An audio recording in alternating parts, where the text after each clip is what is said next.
Good evening. I'm Socrates Garrett, and we're broadcasting live from right here in Jackson, Mississippi, the heart of the Deep South, right here in the African-American-owned broadcasting studio.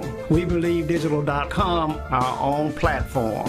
And so it's critically important that in the African-American community, we control the narrative. I look forward to receiving opportunities to show and advertise your products for goods and services and to move your brand along in this community. We're broadcasting live on Facebook. On We Believe Digital Podcast, go to Roku and download our app, and We Believe Global, with shows like this to bring articulate, intelligent conversations and dialogue to our platform. So I'm here to continue sounding the alarm. This is how the South is going to rise again.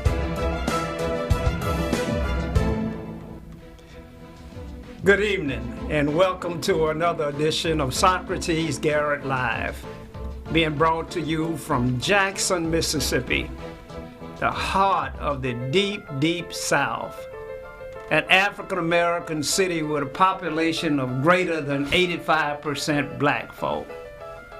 Yet we're the poorest city in the nation because we're in the poorest state in the nation. And when you're that poor, nothing really good can happen. So we're coming to you live tonight because our job and our responsibilities and our duties is to find ways to lift ourselves out of this situation, to find ways to make life meaningful for African Americans, whom many have given up. They refuse to come to the polls anymore. Less than 15% of our population is voting in Jackson, Mississippi.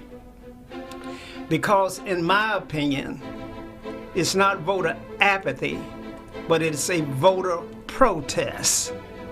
You know, black folk know when they've done everything they know how to do and nothing changes for them, in the old biblical terms, they just stand or they just sit down. And they allow whatever is happening to continue in that direction until it bottoms completely out. And just like we treat addicts, sometimes we have to let a situation bottom completely out before you can bring corrective actions to it. We're in trouble in the African American community throughout this entire country. We're specifically and especially in trouble in Mississippi, Louisiana, and Alabama, because you see, Mississippi is still burning. Mississippi still has some of the most regressive laws and policies that you can find anywhere in the state. Our legislature voted just this week to ban critical race theory from being taught in our school systems throughout the entire state. And nowhere in the entire state was it being taught. So, as one senator said, it's a solution that they came up with that now they have to go find a problem to fix it with. So we do things to just set ourselves back. We refuse to accept Medicaid expansion in Mississippi. Billions of dollars that our leadership in Mississippi refuses to accept from Washington, D.C., for the most part because it was called Obamacare. We refuse to take those dollars. Yet for every dollar we send to Washington, D.C., year after year, we get $3 back because we're so poor. We send $1 to D.C. and we get $3 back. And yet we have the audacity, the false pride, to say we don't want to expand Medicare and Medicaid inside of Mississippi and sent the money back. You know, it got so bad in Mississippi during the first round of the pandemic until the stimulus checks was the only thing that kept our people floating. And as they began to get the stimulus checks, they realized that the stimulus check was much more than they were making on a daily basis. Because in Mississippi, the average wage is less than minimum wage in this country. And so our people just did not return to work because they made more money and had a better quality of life during that period of time than they did on their regular job. So yeah, now we got a tremendous labor shortage in Mississippi and throughout this entire country. There are over 10 million vacant jobs in this country. Our folk will not continue this path that they're on. You know, I've said it many times that we're being controlled by individuals that don't have our best interests at heart. And it's no different in Mississippi, no difference in Jackson and Hinds County, even though people look like us. They celebrate the same holidays we celebrate, but they don't believe that black folk ought to do better. They continue to put their knee on our necks, and it's economic suicide and genocide that's being created in a city that's dominated and controlled by African Americans. And we have no one to blame but ourselves. Mississippi is burning, but the Klan is not burning it. Black folk, black elected officials, and those in leadership positions are burning it. And that makes it so hard to stomach when we realize that Martin Luther King and Medgar Evers and Stokely and all of those individuals that gave their lives and fought this fight as hard as they possibly could fight so that black folk would have an opportunity to have a better quality of life. It's the reason they fought that. They didn't fight it so that we could put a new master in place that would be worse than the original oppressor. So much harder to deal with an individual that's betraying you that looks like you. Friendly fire is a terrible thing. You're in the foxhole with me, and yet I'm being shot in the back every day. It's so disheartening. But as I said earlier, we got to find a solution for it. We got to have a strategy. So I'm very, very encouraged from the groups that I've been meeting with, the folk that I've come in contact with, the telephone calls that we're getting and the emails that we're getting. I'm very, very encouraged that we are on the brink of solving this problem with failed leadership in our communities. Now, this broadcast is being brought to you on our own platform, WeBelieveDigital.com, African American owned and operated, being broadcasted out of our own studio right here in Jackson, Mississippi. You can find us on Facebook at We Believe Digital Podcast. You can find us on YouTube at We Believe Digital. We're also on Roku TV at We Believe Global. We're broadcasting live and simulcasting with our sister station, Wmpr, 100,000 watts of broadcast power that was operated and owned by the late Charles Evers, the brother of Medgar Evers, that was in this fight for life. I remember as a boy when Charles would come down Highway 16 and he would hide out at my house. He would hide in the sawmill pile. My daddy would shelter them and take them where they needed to go, he and Aaron Henry both. And so we are here, and we are going to be able to make a difference. Now, you can call into this show tonight at 800-492-5186. We need your support. We need you to advertise with us. We need you to subscribe with us. We need you to hit the donate button.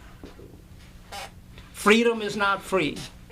It takes money to do the things that we're trying to do, but the end results is what we're after, to make a difference and improve the quality of life for our folk. There are not many left on the battlefield.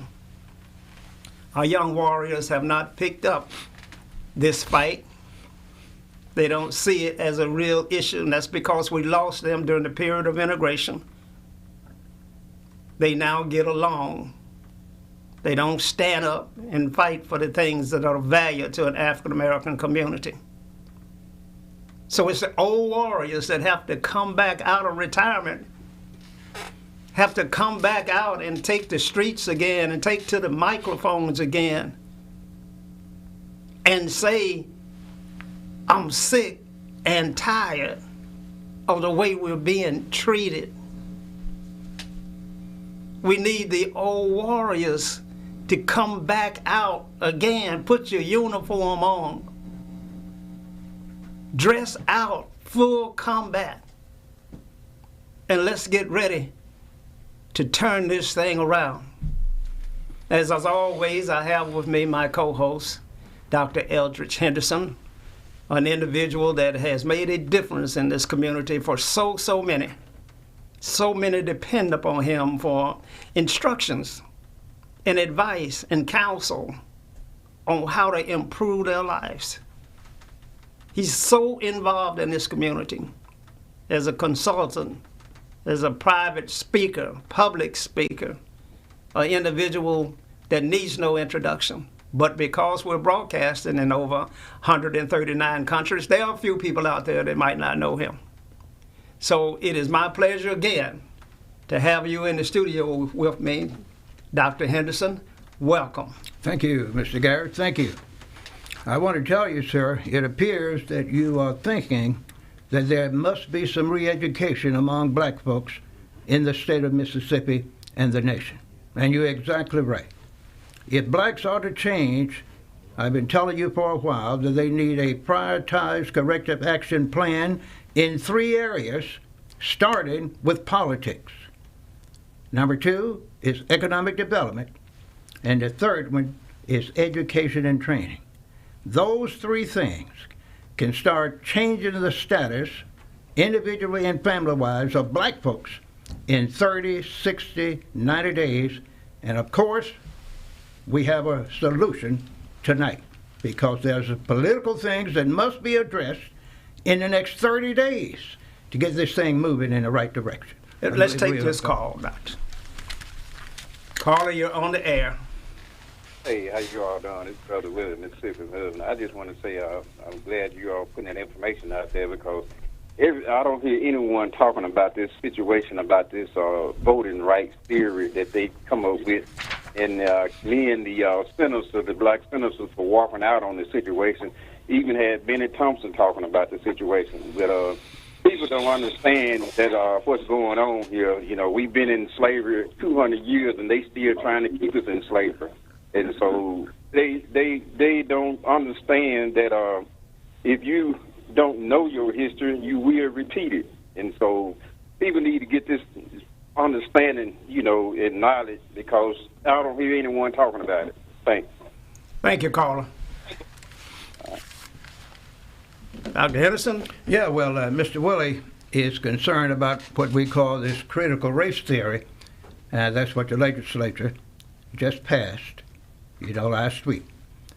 Now, a lot of people talk about critical race theory, and I understand that it's very significant, and I most certainly know that there's a reason why it does not want to be discussed by white people in America, and especially in the South. Because when you start talking about critical race theory and the different aspects of race that we have had in America, and especially in the United States, in the southern region, and look at the institutional, systemic racist tactics that have pervaded all the institutions, schools, religion, economics, military, housing, where it's always been a downturn for black people, and in some instances people of color, where they only got what was left, and that's usually 10% versus 90% of the resources.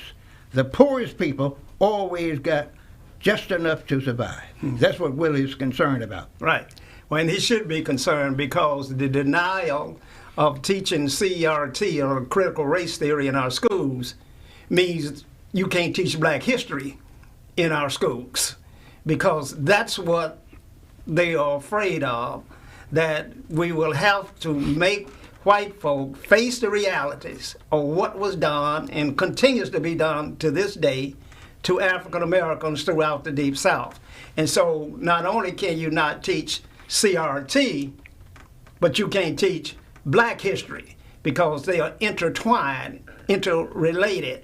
And so it's a ban on African Americans ever knowing their true history and where they came from and how they were treated and how they had to rise above it and the sacrifices that they had to make just to survive.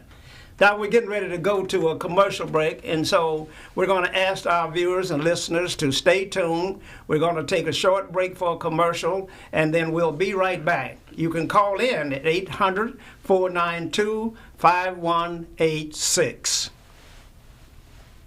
COVID's pioneering coronavirus protocol firm, S2-E COVID Solutions, is paving the way forward for a safer city government, delivering cutting-edge biosecurity and biosafety protocols which have been developed internationally by top virologists and scientists, using an all-natural cleaning solution that kills COVID-19 on contact like no other product on the international market. Let S2-E COVID Solutions provide innovative, rapid facilities testing and world-class, state-of-the-art biorisk safety protocols for all of your coronavirus needs. Advertise on WeBelieve.global, a brand new digital media platform. Share your brand with our audience on our many global live stream TV broadcasts and over the radio. For more info, visit WeBelieve.global or call 800-492-5186, option 1. And we're talking about critical race theory, we're talking about black history, but many of our folk don't know anything about our history. What was it like for you coming up in the Mississippi Delta? Well, it was sort of normal, I thought, where we were able to have a job, we had food, and we had shelter. I was very fortunate. My first job, I made $2 a day. We had a regular house to live in.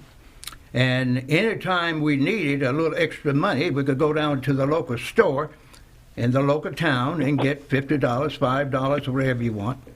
If something would happen, you needed a few clothing, you can go and get a few clothing, a pair of pants and a shoe, put that on the book, and work and pay for it out of 1/4 of what you made, because we worked on shares. You gave the white owner 3/4 of what you made, you kept 1/4, and you paid your debt out of that. And if you needed a little more money, you go and borrow $5 or $10 more. That's for the whole family. That happened for 17 years. Hold your point, Doc. Hold your point. Take the call. Caller, you're on the air. Peace unto all good. Brother Socrates. Yes. How you doing tonight? Man, I'm not doing good. Yeah, you is. Brother Eldridge, how you doing tonight? I'm not doing no more than 99%, and in about 30 minutes, I'll be 100%. Yeah, you do. Well, look, we have to find solutions to the problem. We have the conservative talk, we have the liberal talk, and we have the independent. But we have a very serious problem in the state of Jackson. It's like we're in a third world country. So, we got Socrates in the middle of this thing, and we have the mayor in the middle of this thing, we have the city council, and also we have the legislative body in the middle of this thing. But the people are not talking about all these millions and millions of dollars that are sitting there in Mississippi. It's like the same thing is going on with the innocent crime. It's like the same game going on. So, I don't know. I think the first thing we need to do, Socrates, is start having a Monday morning breakfast club.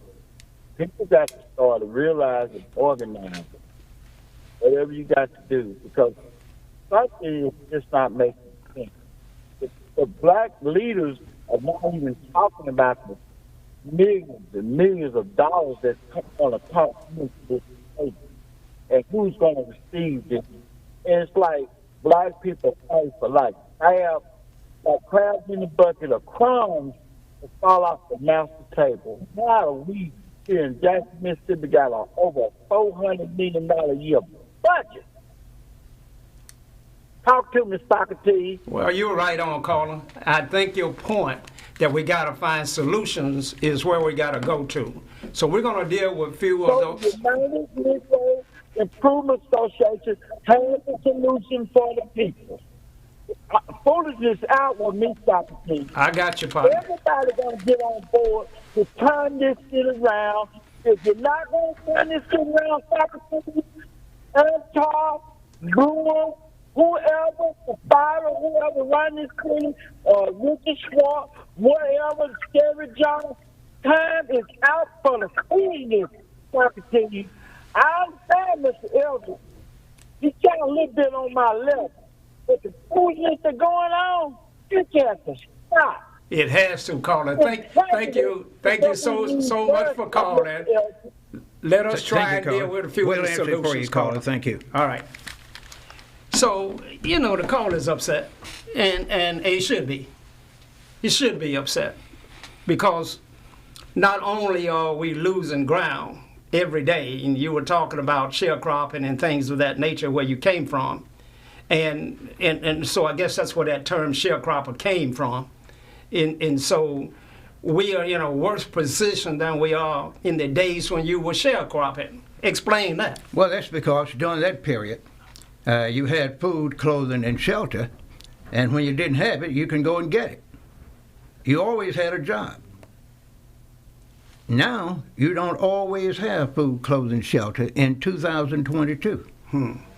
And at this point, most of the people must understand that Joe Biden not going to give them much more in the form of money in the next 3 years. It's just not going to happen. So with this shift, with these new variants coming, people are going to say, we will get back to work, we're going to forget about these sickness, and we are going to start working and living. And those that are not vaccinated going to have a hard time because they're going to have proof that they have been shot or not work. Let's take this call. Caller, you're on the air. Brother Garrett, one of the things that is really disheartening is that the members in the legislature did not really understand what critical race theory was about. They didn't read it with detail, and it essentially talks, Socrates, about one race being superior over another.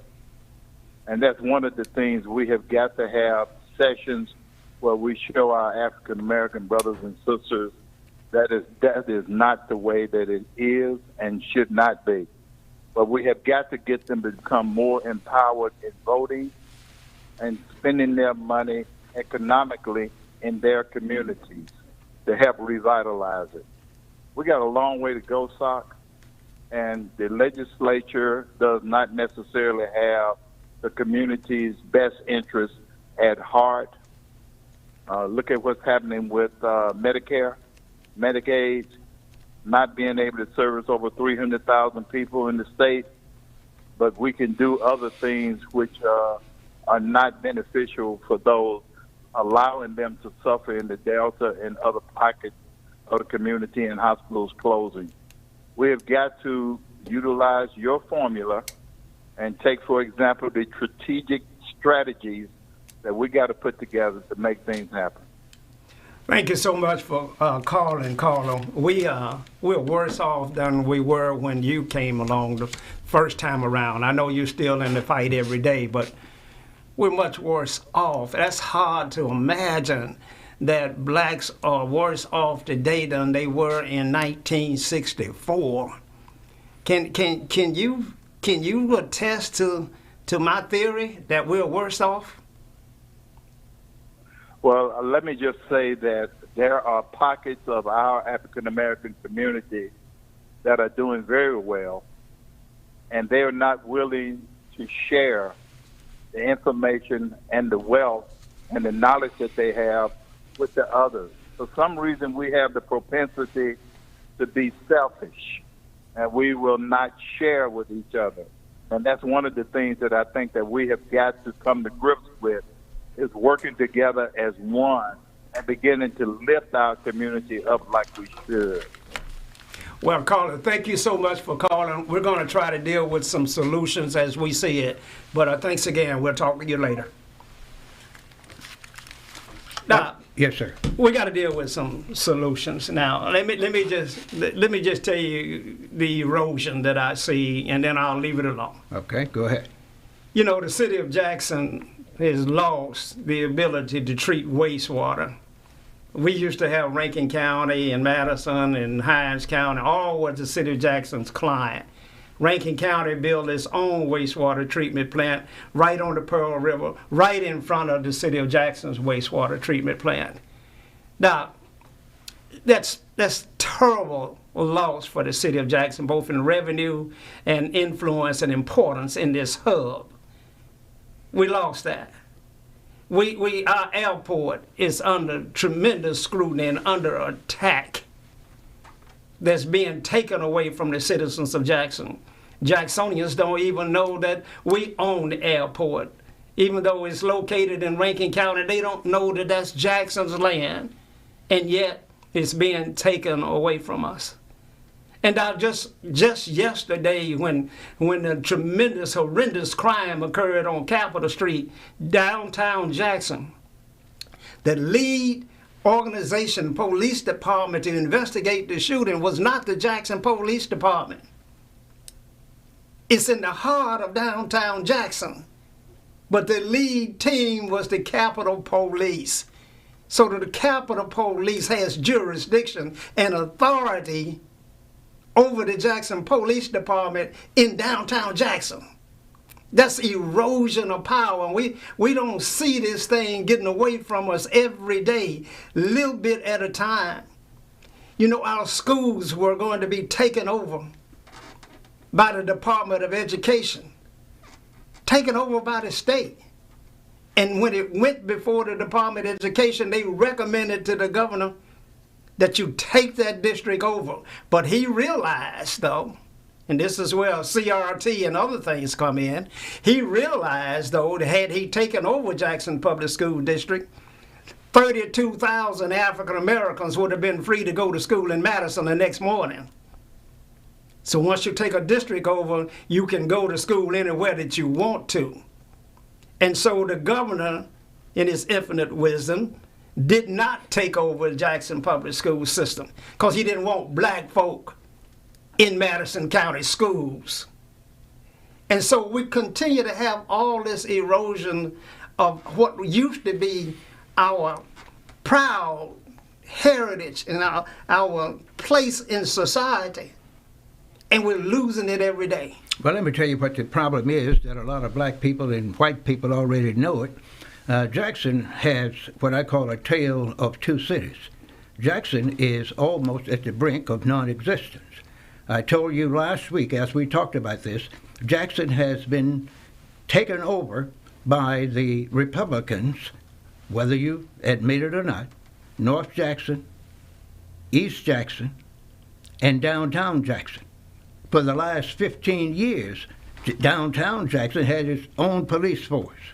Then the capital city went to the legislature, that same group, they had several names, and they petitioned that they would get North Jackson, East Jackson, Central Jackson. So Jackson City is really about 1/3 of what it used to be as far as the power of the mayor. Mm-hmm. So you have a mayor and a council that is trying to administer and improve 1/3 of the city because the 2/3 getting most of what they want.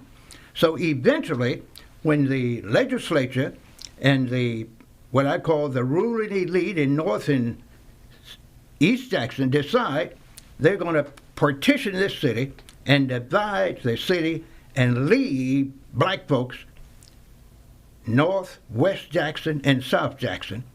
The funds are already there. but they're not going to be given to the black politicians. That's why we're going to talk about a solution in a few minutes. And with the legislature, as strong as it is, they could petition to make Jackson 1/3 and 3/3. And divide the city and have two separate cities Exactly. like Minneapolis and St. Paul. That can be done in one legislative session, because you don't have enough Democrats to vote against it and win. And this can be done before this legislative session ends in March. Our people, you got to wake up. You got to wake up and see what's happening to you, and see what failed leadership is allowing to happen to you every day. It's serious out here. It's some serious things going on out here that will affect the quality of life of African Americans for years and years to come. Now, we're getting ready to go to a commercial break, but you can call in at 800-492-5186. That's 800-492-5186. Stay tuned. COVID's pioneering coronavirus protocol firm, S2-E COVID Solutions, is paving the way forward for a safer city government, delivering cutting-edge biosecurity and biosafety protocols which have been developed internationally by top virologists and scientists, using an all-natural cleaning solution that kills COVID-19 on contact like no other product on the international market. Let S2-E COVID Solutions provide innovative, rapid facilities testing and world-class, state-of-the-art biorisk safety protocols for all of your coronavirus needs.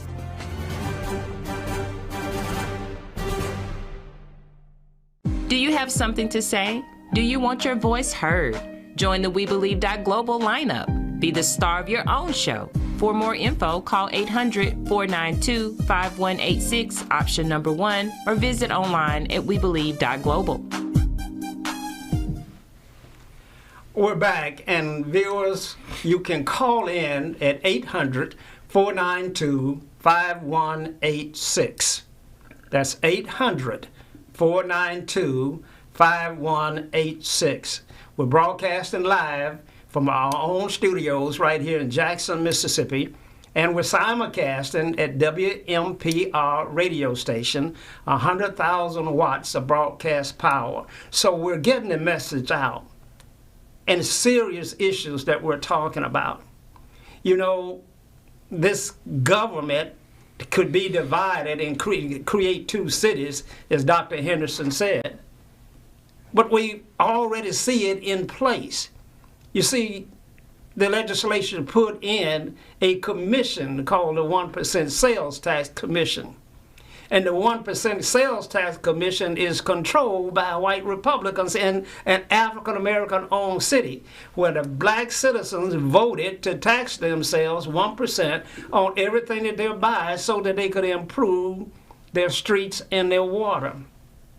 But they put the white commission on top of it, and now 80% of the tax dollars from the 1% sales tax are going into Ward 1 and Ward 7, the two Caucasian represented wards.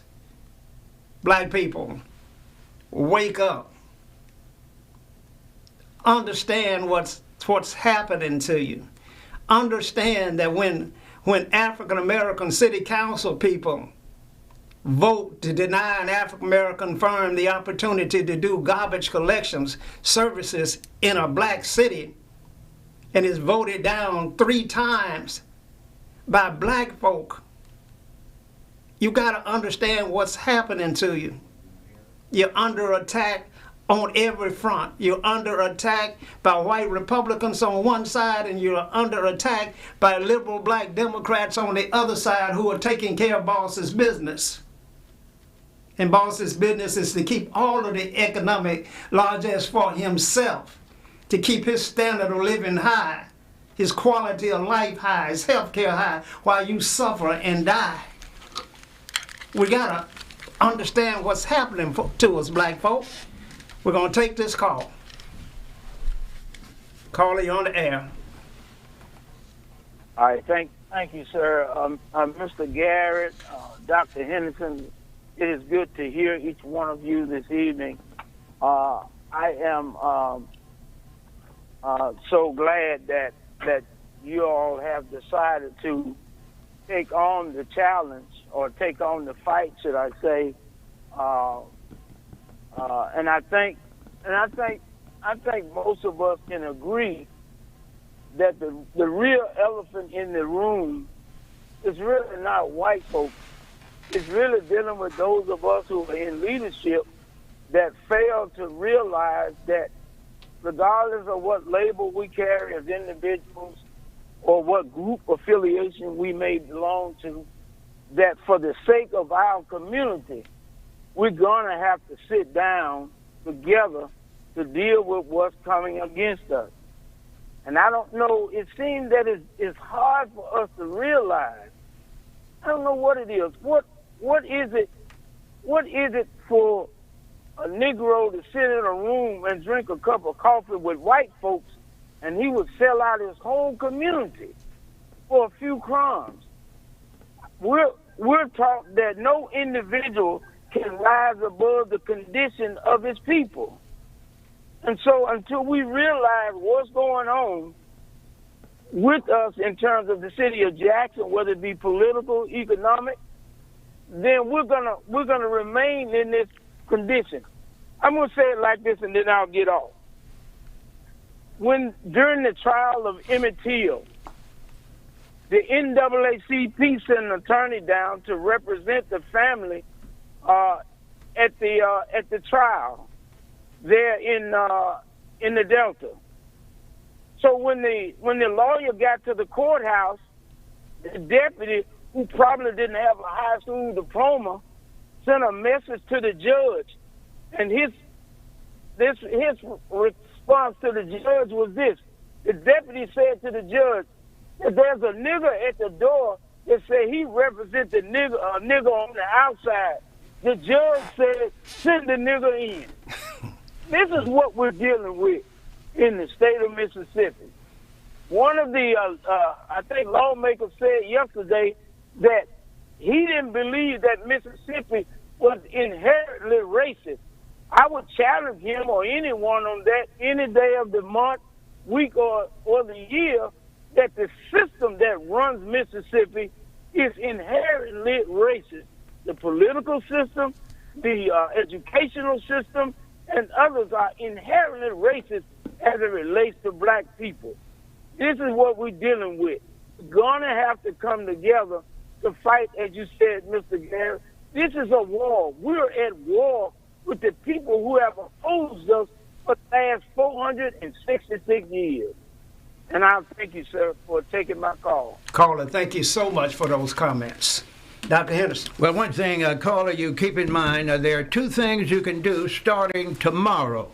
One, you can stop complaining and worrying about the people that are voting against the black interests. Two things you can do. One is, as a group of citizens in Jackson, you can put together what we call a recall petition and have the voters to decide whether they have any confidence in those politicians that are doing the things you don't agree with. Make it a part of record. Then you start a new voter registration campaign, get new voters, high school students, college students, and what we call the conservative voters that are disillusioned and don't want to vote at all. They don't know where to go. They're conservatives, they're liberals, and they have given up.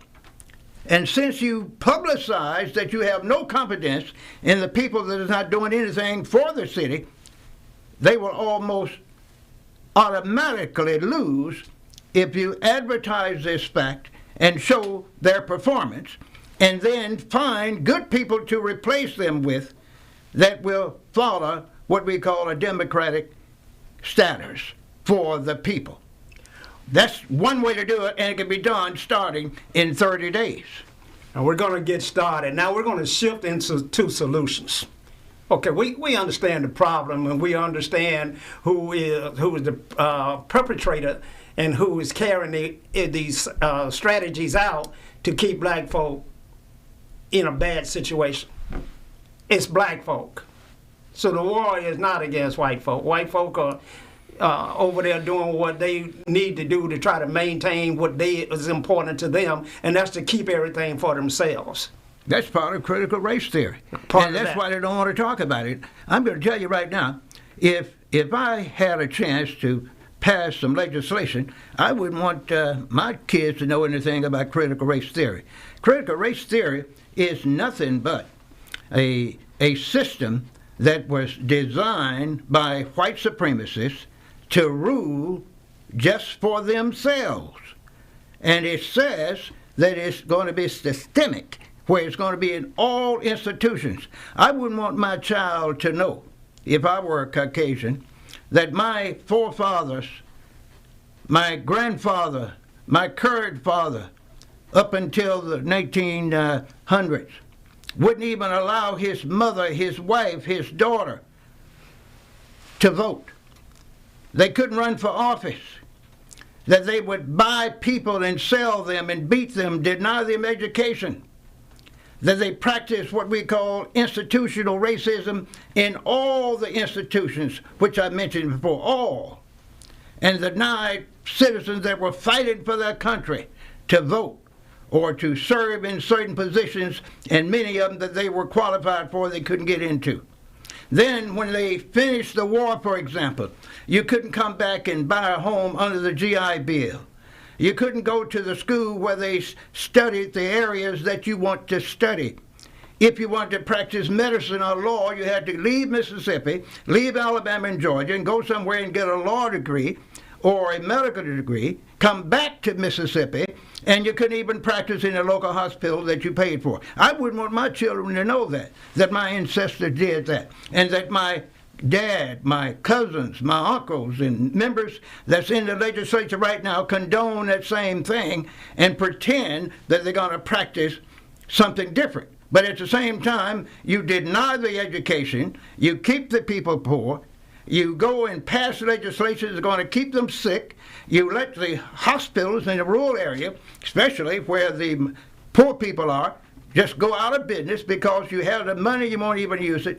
At least there are 150 other things that I could address to show that all of this is by design. This is a systematic deal where people are saying, I am in charge, you are nothing, and you are never been significant in this world, never have been, and you're not going to get anything now. And that's why we're going to separate from you and put you on what I call that inner city relocation camp.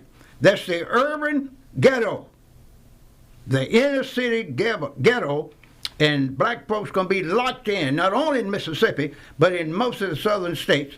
And they don't have but 9 years to do something about it. I've been talking about this for a while, and they got to start in politics, next economic development, and education and training, and then integrate those three things and do them simultaneously, and start doing this in the church. They can't do it in the public school.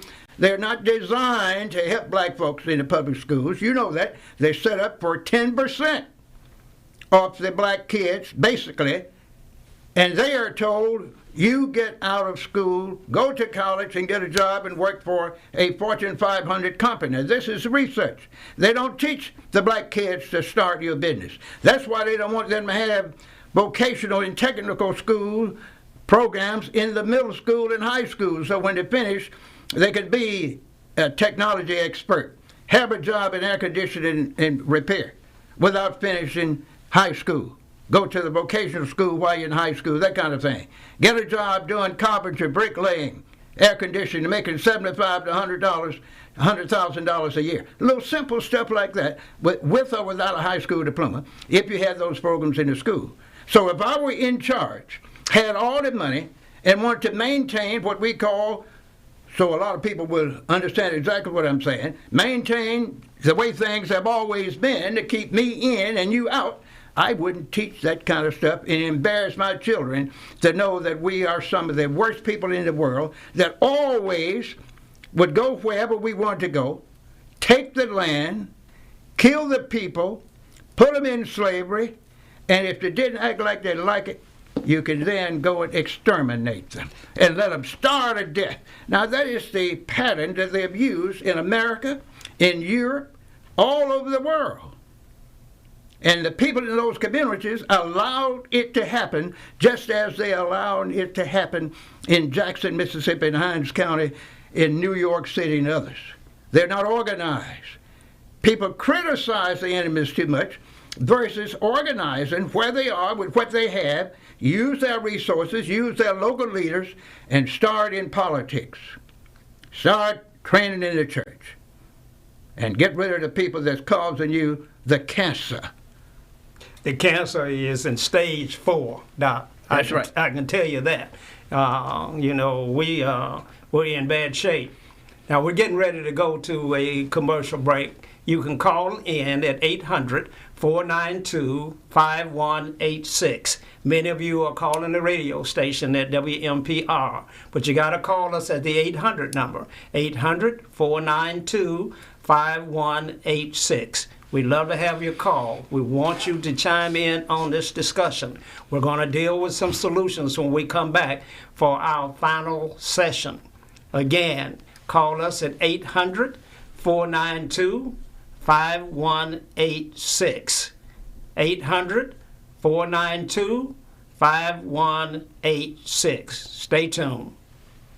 COVID's pioneering coronavirus protocol firm, S2-E COVID Solutions, is paving the way forward for a safer city government, delivering cutting-edge biosecurity and biosafety protocols which have been developed internationally by top virologists and scientists, using an all-natural cleaning solution that kills COVID-19 on contact like no other product on the international market. Let S2-E COVID Solutions provide innovative, rapid facilities testing and world-class, state-of-the-art biorisk safety protocols for all of your coronavirus needs. Advertise on WeBelieve.global, a brand new digital media platform. Share your brand with our audience on our many global live stream TV broadcasts and over the radio. For more info, visit WeBelieve.global or call 800-492-5186, option 1.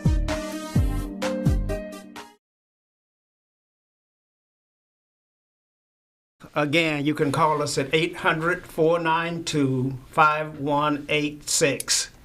That's 800-492-5186. I don't know if we have a caller on it this time or not. Yes. Caller, you're on the air. Yes, sir. With this Russian and Ukraine thing going on, it looks like black folks going to be suiting up, going off to fight these white folk battles again. And I guess they're going to treat the enemy better than they treat us. You think we're going to go through that World War II stuff again with these white folks? No, that's not going to happen. Europeans don't fight each other in a serious manner. Now, they will fight the Eastern Europeans. They will fight the people in Latin America, in the Middle East, in Africa, in Asia. They will come to a compromise within a 90-day period. Even if Putin and his boys invade that country, they are going to get with the United Nations and come up with some agreement, threaten Putin and say we're going to put some economic reprisals against you. You got to go back to your country because we're going to fix it where you're going to be starving to death. It's winter time now, your people can't make it, and he's going to pull out. He is threatening those people because he is a bully caller, and bullies always will rescind their effort if you pull them in a corner, twist their arms, and threaten to beat the devil out of them individually, not as a nation, and say we're going to take all of your property, we're going to freeze your accounts, Putin, and all your relatives and your henchmen, and you cannot travel because we're going to have you under house arrest, and we have drones over your house, over your capital right now, and we want you to get out of town in 30 days. It'll happen in 28 days. So, caller, we don't think that we're going to go over there and fight that war. But okay. Go ahead, caller. No, okay then, because I say, normally every battle comes up, the old black man throws on his uniform and come back to the same old crap. Same old crap. Yeah, I served in the Vietnam War, Carla. I know firsthand exactly what you're talking about. I served in that war and served this country with honor and pride, and then came home to Jackson, Mississippi to have a white city council person, Virgil Lindsay, said that she wouldn't do it. She wouldn't vote for any business that Socrates Garrett was involved in. And that's the kind of reception that you get when you go out and you do everything right and you try to, hold that line and keep your standards high, and then you deal with that kind of racism, and it's painful and it hurts and it destroys many lives. But Carla, thank you so much for calling. We're going to deal with some solutions. All right, thank you. All right. Now, the solutions, what we got to do? Obviously, we got to replace the leadership. Got to do it, and the one thing to do is get an organized, structured party that's codified. Call it what you want, Freedom Democratic Party or anything you want. Go and recruit, re-educate, retrain, and then have new candidates to take these positions and put that massive voter education campaign together that I mentioned, and you can have new leadership at the next election if you do this. Right, and so we know we got to change the leadership out. We got to replace the current leadership. It's not serving us well. So how are we going to do that? As Doc was saying, we got to put some things in place. One of the things that we're putting in place this month, the month of February, is that we're introducing the shadow government. The shadow government will seat 7 city council people from our city, 1 from each ward as it's currently designed. We'll have 7 council people and we'll have a mayor. And during the shadow government's meeting, we will take all of the cities of Jackson's agenda as it relates to economic development, and we will review those agenda items and we will vote on them as to whether or not we think that contract should have gone to that firm. We're going to talk about full transparency. See, we always talk about we want transparency, but we don't know how to get it. You can't get transparency because somebody comes to your church and speaks to you for about 3 minutes about what they are going to do or what they have done and how many streets they paid. That's not the issue. The issue is, what are you doing with the dollars that we have you over? $350 million at the city of Jackson, $350 million plus at Jackson Public Schools, $300 million at Hinds County, $300 million at the airport in Jackson, over $1 billion flowing through our black hands. And our black people are getting poorer and poorer and poorer. Every day. So we're going to look at that agenda item and we're going to vote on it. And when we vote differently than our regular council did, we're going to present them with our facts and we're going to tell why we voted this way and why we think it should have been done that way. And then at the end of each quarter, we're going to submit a report card that grades all of our local elected officials. I'm not talking about folk in the legislature. The legislature is a different animal and it's got to have a different strategy. But the municipal government, where black folk are in fact in control, well, they in position to be in control, but they are carrying out the business of white folk, we're going to deal with those. And we're going to do a report card and we're going to let you know who's got to go and who can stay. We're going to take this call. Caller, you're on the air. We're doing fine, thank you. Good. Yeah, Mr. Garrett, I'd like to know if you could explain this. Now, we was talking about the workforce development program that was supposed to be taking place at the Metro Center, and how money was passed back and forth. It was talking about the $4 million. 3 days was talking about the $4 million.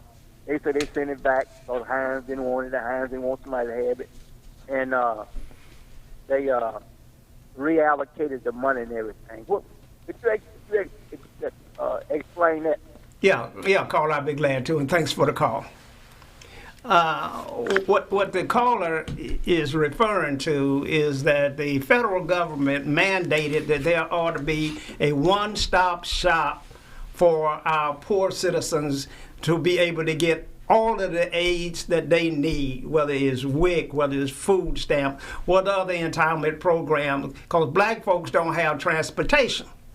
So they can't run around to 3 or 4 different places trying to get their benefits each month. So the federal government realized that there's no public transportation in Jackson that's worth a crap.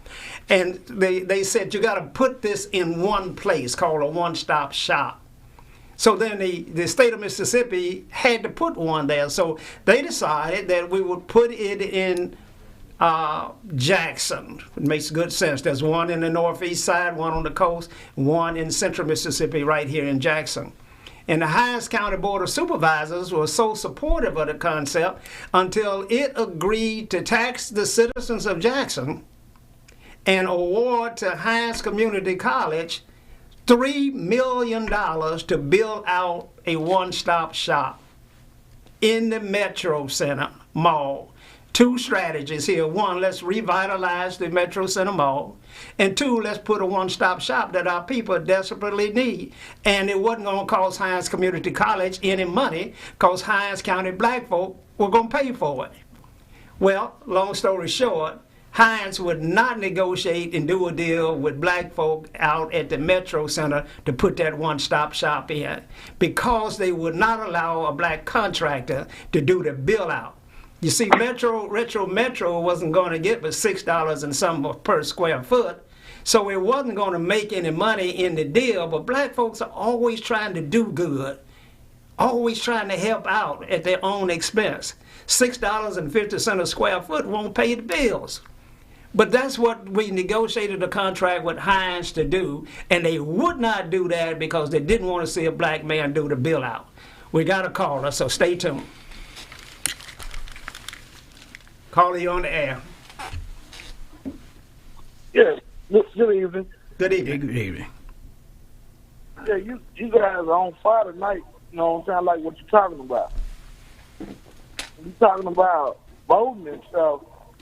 You know, I would say no check, no vote to that. That's how you going to really make a stance and make a difference. No check, no vote. Because guess what? They are using us for our votes this way like food. I hear you, caller. That's a good strategy. So that's straight up. I think Dr. Henry, you were talking about that earlier a little bit. That's what you were hitting on. That's why people don't vote. So I'm telling you, no check, no vote. Tell who you is, black, white, Democrat, or Republican. Cut a check. Do that. Gotcha. Cut a check. Yes, sir. Cut a big check. Well, sir, let me tell you something. Black folks in poverty. Let me tell you, caller. Cut a check. Thank you, caller. Thank you. Thank you, caller. We're getting close.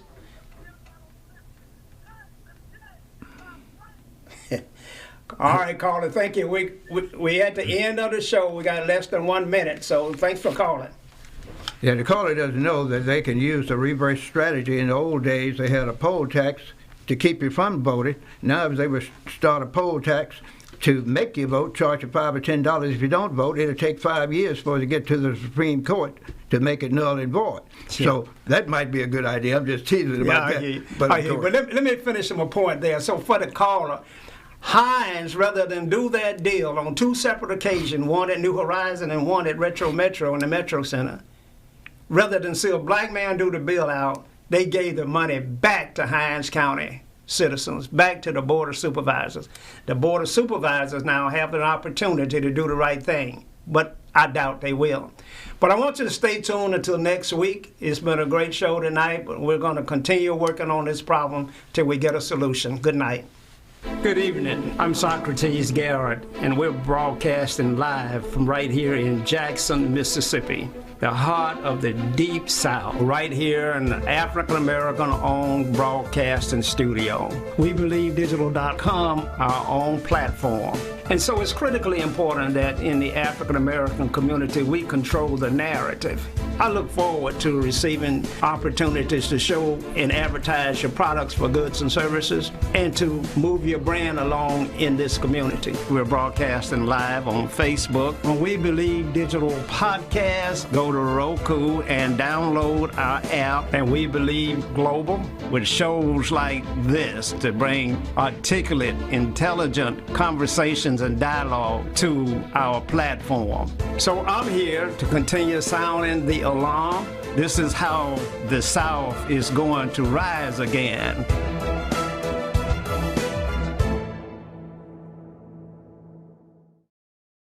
Do you have something to say? Do you want your voice heard?